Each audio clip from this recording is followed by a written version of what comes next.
சிபிஐக்கு இந்த வழக்கு மாற்றப்பட்டவுடன் நீதி வெல்லும் என்று ஒரு ட்வீட் செய்துவிட்டு, அதாவது ஒரு எக்ஸ்தலத்தில் போட்டுவிட்டு விஜய் அமைதி காத்தார். ஆனால் உள்ளபடியே சிபிஐயிடம் வழக்கு மாற்றப்பட்டால் நீதிதான் கிடைக்குமா என்பது மிகப்பெரிய கேள்விக்குறி.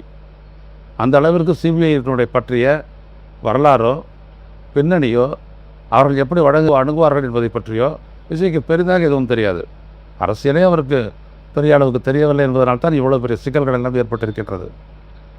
இப்படிப்பட்ட சூழலில் அவர்கள் எப்படி தங்களுக்கு அழுத்தத்தை கொடுக்கின்றார்கள் என்பதை அவர்கள் பார்த்து கொண்டிருக்கின்றார்கள். ஏனென்றால் இங்கிருந்து டெல்லிக்கு சென்று அந்த கரூர் சம்பவம் நடந்த பிறகு டெல்லிக்கு சென்ற அவர் முதல்ல அவர் சொன்ன இடம் வேறு. டெல்லிக்கு சென்ற திரு ஆதவ் அர்ஜுனா பலரையும் சந்தித்து பேசியிருக்கின்றார். ஆனால் அவர் எடுக்கக்கூடிய அந்த முடிவிற்கு விஜய்க்கு அது ஏற்புடையதாக இல்லை என்று பேசப்படுகிறது.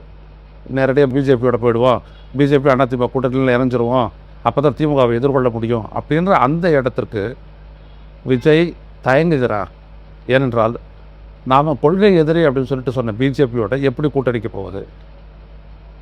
அப்படி போனால் நம்மளுடைய இமேஜ், பொலிட்டிக்கல் இமேஜ் மக்களிடையே என்ன ஆகும்?